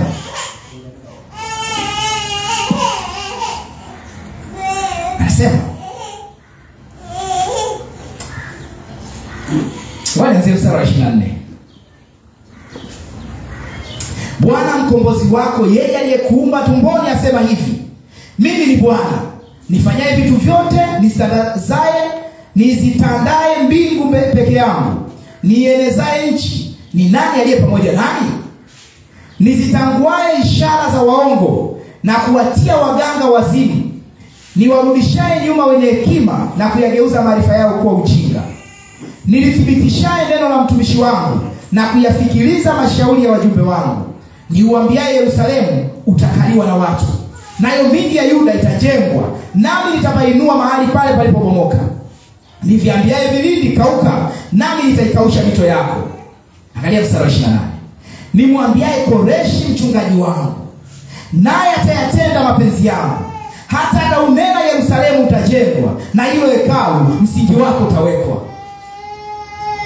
Teredus kaba karadoshi teratoshi kaba. My God. Unamwona Kristo? Unamwona Kristo kwenye maandishi ya Biblia? Mtu anasema, unajua ni kweli Biblia imeandika kuhusu Kristo, lakini kuna mambo mengine. Mambo mengine ya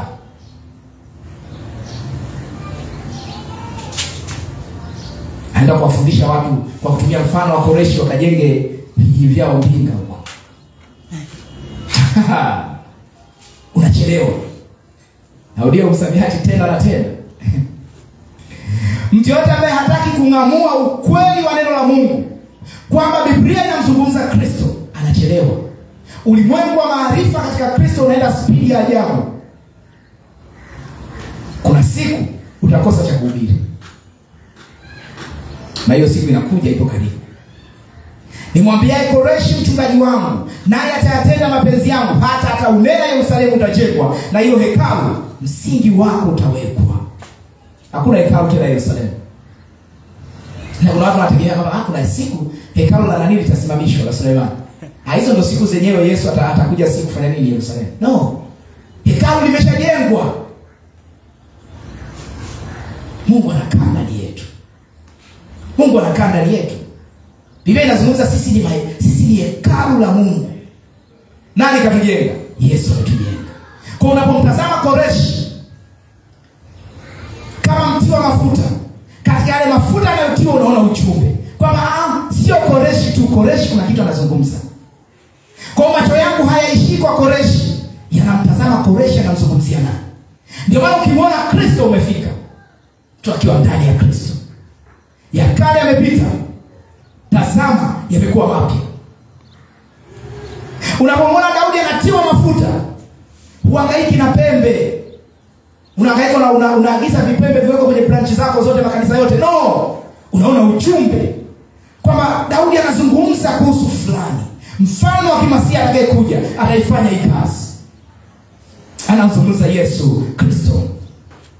Katika kitabu cha Maombolezo sura ya 4 mstari wa 20.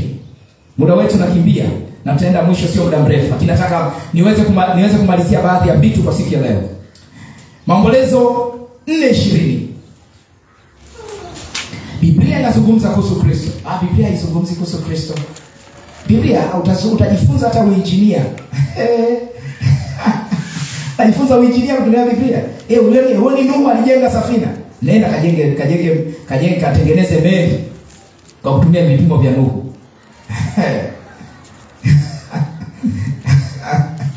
Maombolezo 4:20. Kitabu cha Maombolezo 4:20. Tazame Kristo kwenye maandishi ya Biblia. Maombolezo 4:20. Anasema pumzi ya mianzi ya pua zetu Masihi wa Bwana alikamatwa kama katika marima yao, ambaye kwa habari zake tulisema chini ya kivuli chake tutakaa kati ya mataifa. Huyu ni nabii anazungumza kuhusiana na kumpata Kristo, mateso ya Kristo na utukufu utakaofuata baada ya mateso. Anazungumza kwamba pumzi ya mianzi ya pua zetu Masihi wa Bwana alikamatwa katika marima yao, ambaye kwa habari zake tulisema chini ya kivuli chake tutakaa katikati ya mataifa. Wanazungumza nini? Watu kukosa tumaini wanapoona kwamba Yesu Kristo amekamatwa sasa, amesulubiwa, amekufa. Kukosa tumaini. Hatuitegemea huyu ndiye. Tuitegemea huyu ndiye atakuja kutuokoa Israeli. Lakini ni habari nusu. Angalia mstari wa 22.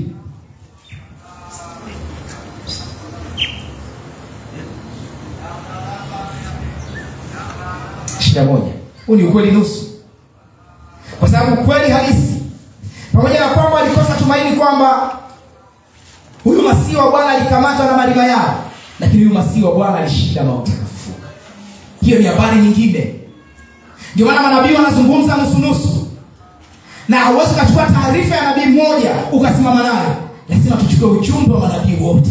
Tujue manabii wanazungumza nini. Wanazungumza kuhusu Yesu Kristo kufa, kuzikwa na kufufuka kutoka kwa wafu. Kwa sababu tukichukua ujumbe wa nabii mmoja tu, inawezekana aligusa tu neno la Yesu Kristo kufa, watu wanaishi bila tumaini. Lakini habari njema ni kwamba Yesu Kristo amefufuka kutoka katika wafu, na maandishi ya manabii wa Agano la Kale yametimia.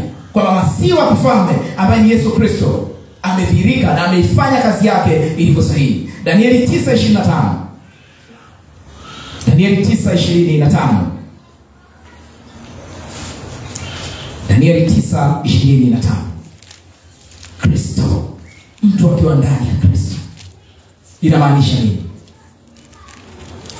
Tutakuwa na muda mzuri wa kulifafanua hilo. Danieli 9:25. Ili ukitoka ukimaliza hili kongamano, unatembea kwa ujasiri. Upo tayari kutetea wokovu. Upo tayari kuitetea kazi ya Kristo. Angalia Danieli 9:25. Anasema, basi ujue na kufahamu ya kuwa tangu kuwekwa amri ya kutengeneza na kujenga upya Yerusalemu, hata zamani zake Masihi aliye mkuu, kutakuwa na majuma 7 na katika majuma 62 utajengwa tena pamoja na njia kuu zake na handaki, naam katika nyakati za taabu. Angalia mstari wa 26. Anasema, na baada ya yale majuma 62 Masihi atakatiliwa mbali, naye atakuwa hana kitu, na watu wa mkuu atakayekuja watauangamiza mji na patakatifu, na mwisho wake utakuwa pamoja na gharika, na hata mwisho ule vita vitakuwapo, ukiwa umekwisha kukusudiwa.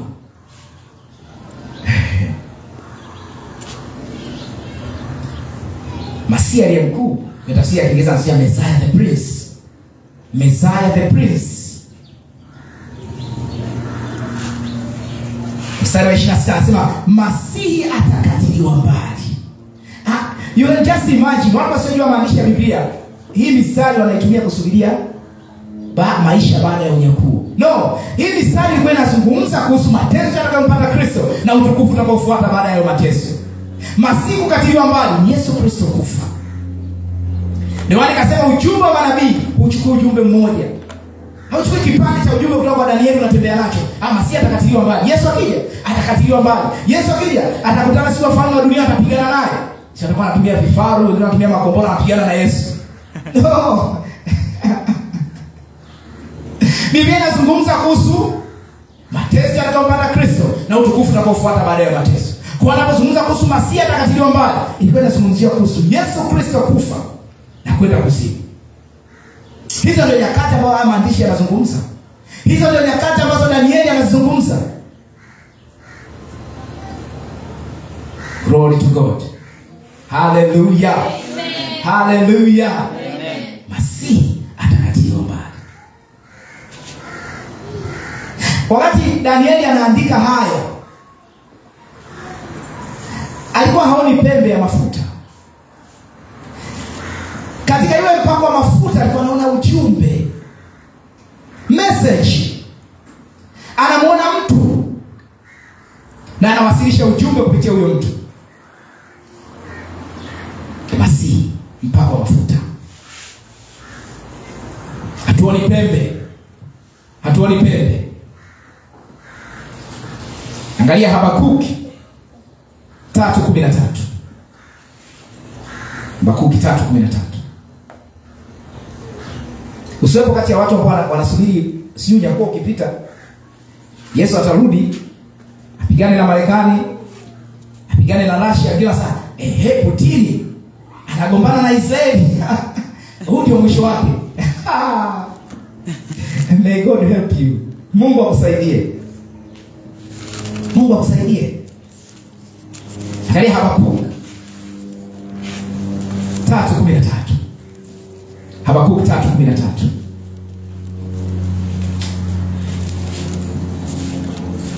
Habakuki 3:13.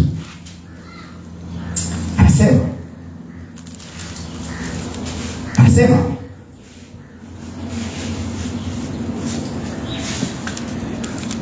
ukatokea kwa ajili ya wokovu wa watu wako, kwa ajili ya wokovu wa Masihi wako, ukakiponda kichwa cha nyumba ya waovu, ukiweka wazi msingi hata mwambani. Hii ni sala inayohusu Masihi. Nataka nikutie moyo, iandike. Na ukipata muda wako mwenyewe, nenda kazisome hizo chapter zote. Yaani sura yote ambayo nachukua msamiati Masihi kwenye mstari, isome yote uone jinsi inapomuelezea Masihi Yesu Kristo.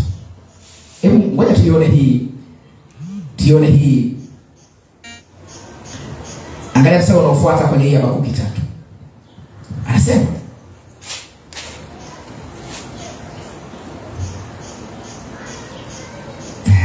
nasoma Habakuki 3 yote.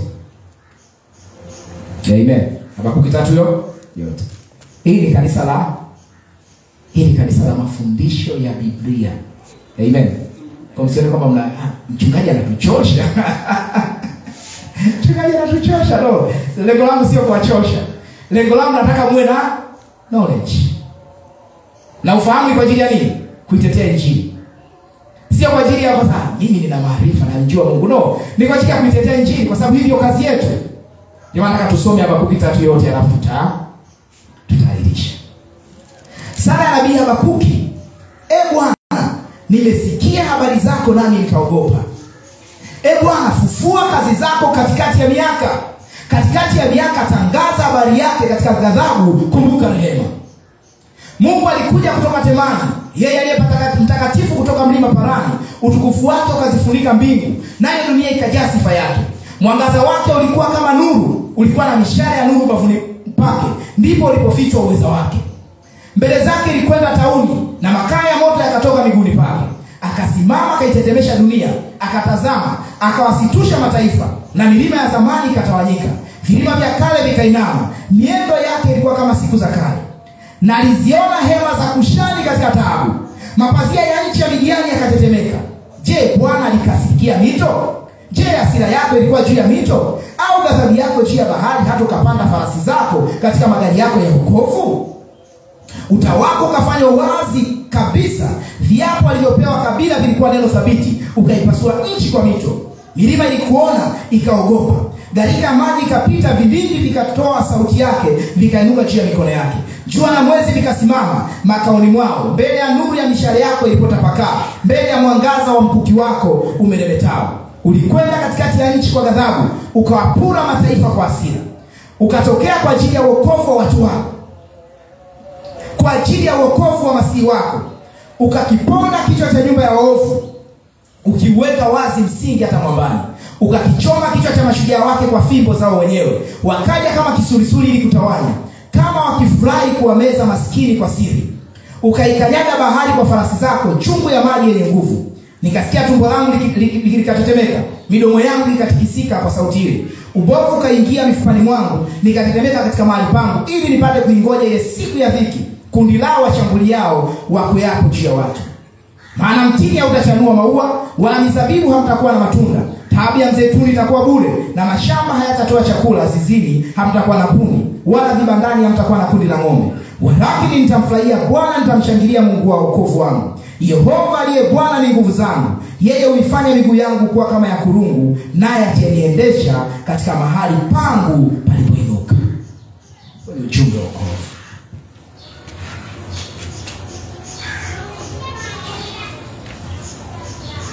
Nabii Habakuki anatazama yale yaliyotokea, na ingiza kuna baadhi ya mambo yaliyotokea Misri. Anaelezea yale mambo yote. Anaeleza namna ambayo Mungu aliwapigania wana wa Israeli.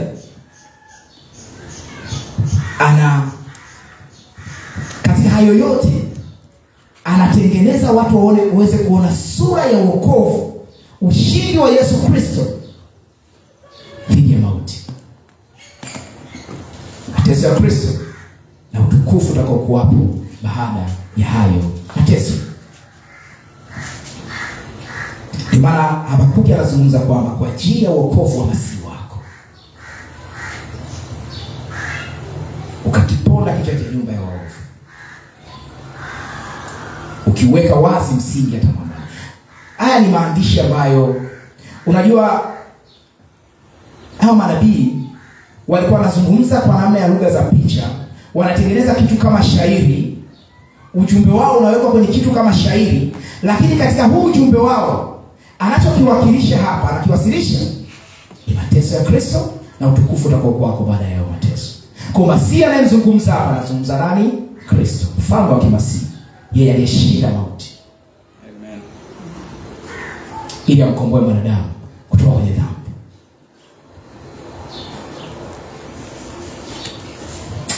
Ametenda waajabu, nami siwezi kueleza. Hata msihangaike sana. Msihangaike sana. Nataka nipate swali moja kabla sijaairisha. Naomba wimbo umeondogea. Naomba nipate swali moja kwa sababu ya muda. Maana nikisema tuingie kuimba, tukaabudu, tukaomba, tutakosa muda ambao naenda kumalizia. Swali moja au mawili tafadhali niweze kuyajibu katika huu muda ambao nipo nao hapa. Una swali? Okay, mimi swali tafadhali naomba mumsaidie mic. Nataka wale watu ambao wanatutazama kupitia Facebook waweze kulisikia swali tunapolijibu. Amen. Nami nina swali. Karibu. Wakati unanukuu kutoka kitabu cha Danieli, Yes, kuhusiana na Masihi ambaye Yesu Kristo aliyetabiriwa kwa atakuja. Yes. Na alipokwisha kuja akateswa na pia akafufuka. Yes. Lakini ukasema kwamba wengine utafsiri kana kwamba kitabu kile ama zile sura zinamaanisha kwamba Yesu atakuja huko baadaye. Yes. Wakijaribu kuhusianisha na vita zinazoendelea kama huko katika Palestina. Yeah. Lakini kuna mahali Yesu pia wakati anaonyesha jengo la Yerusalemu na Petro na Kenani, aliwaambia kwamba jinsi mnavyoona hili jengo kuna jiwe litakalosalia juu ya jiwe. Akaendelea kwa tafsiri, lakini pia akiwa anaeleza mwisho. Yes. Wakamuuliza huu mwisho ni lini? Akamwambia kwamba kutakuwa na vita mahali. Yes. Lakini msongo kwa sababu ile mwisho itakuwa bado. Yes. Akaendelea kufafanulia kwa jinsi hiyo. Nilikuwa natafuta hicho kitabu Mathayo 24. Yes. Sasa nilikuwa naomba kupitia hicho kitabu tuangalie kwamba hizi vita hazina uhusiano na mwisho aliozungumza Kristo au anasema wale wao wanawake wanyonyeshao na wenye mimba. Tena ombeni sio wakati wa baridi.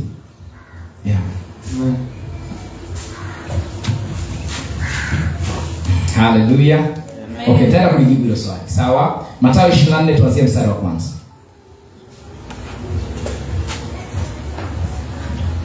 Na tunapolijibu hili swali nitaomba utaenda kusoma somo linaitwa dhana ya unyakuo. Somo la kwanza, somo la pili linaitwa mwisho wa dunia. Haya masomo mawili utaenda kuyasoma. Yana majibu mazuri kuhusu maswali yako. Masomo mawili tunayo Telegram, hayo yapo pia kwenye group yetu ya WhatsApp na kwenye page zetu za Facebook. Mwisho wa dunia na dhana ya unyakuo. Anasema Yesu akaenda zake akatoka hekaluni. Wanafunzi wake wakamwendea ili kumuonyesha majengo ya hekalu. Naye akajibu akawaambia, hamyaoni haya yote? Amini nawaambieni, halitasalia hapa jiwe juu ya jiwe ambalo halitabomoshwa. Discussion yetu ni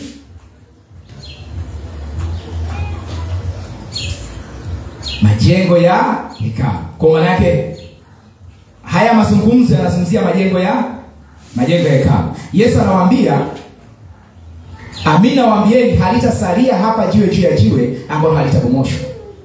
Angalia mstari wa 3. Hata alipokuwa ameketi katika mlima wa Mizeituni, wanafunzi wake wakamwendea kwa faragha wakisema, tuambie mambo haya yatakuwa lini? Nayo ni nini dalili ya kuja kwako na ya mwisho wa dunia? Unajua kinachowasumbua watu ni kama misamiati kama dunia. Misamiati kama dunia. Hii dunia ukisoma kwa tafsiri za Kiingereza hazungumzii world au earth. Anazungumzia ages, nyakati. Sawa? Kwa anapozungumza kuhusu mwisho wa dunia ni mwisho wa nyakati, sio mwisho wa tufeli na maisha ya watu na vitu vya namna hiyo. Anazungumzia mwisho wa nyakati. Anasema end of ages, mwisho wa nyakati. Kwa hiyo anasema tuambie mambo haya yatakuwa lini? Nayo ni nini dalili ya kuja kwako na ya mwisho wa nyakati? Mwisho wa nyakati hizi dalili yake ni ipi? Angalia mstari unaofuata. Yesu akajibu akamwambia, angalieni mtu asiwadanganye. Kwa sababu wengi watakuja kwa jina langu wakisema mimi ni Kristo, nao watawadanganya wengi. Nanyi mtasikia habari za vita na matetesi ya vita. Angalieni msitishwe, maana hayo hayana budi kutukia, lakini ule mwisho bado. Kwa maana taifa litaondoka kupigana taifa na ufalme kupigana ufalme. Kutakuwa na njaa na matetemeko ya nchi mahali mahali. Hayo yote ndio mwanzo wa utungu. Wakati huo watawasaliti ninyi mpate dhiki, nao watawaua, nanyi mtakuwa watu wa kuchukiwa na mataifa yote kwa ajili ya jina langu. Ndipo wengi watajikwaa, nao watasalitiana na kuchukiana. Na manabii wengi wa uongo watatokea na kudanganya wengi.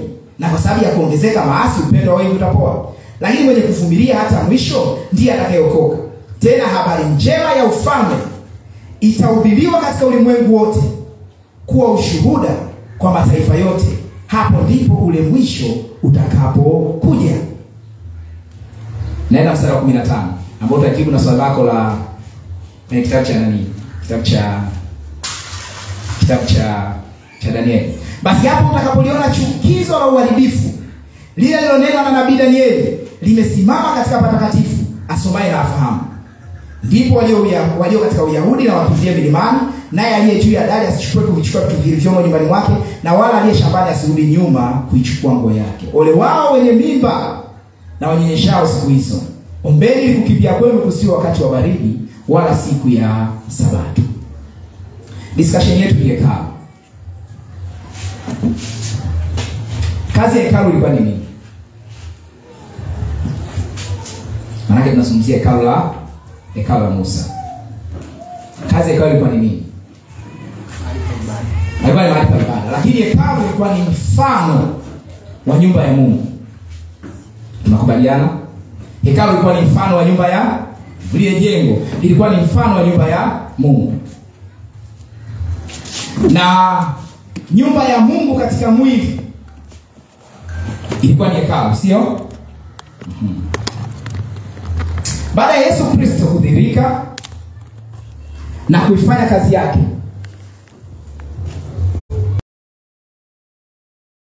yaani mwisho za unabii wa manabii ambao ni kumhusu yeye Kristo.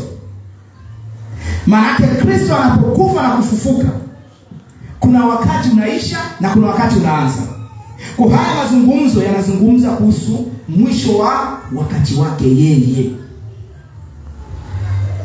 Maana kwa swali lingine ilikuwa ni kwamba dalili zitakuwa ni zipi za kutimia kwa kile manabii walichosema? Manabii walisema nini? Kristo atateswa na kufufuka siku ya tatu.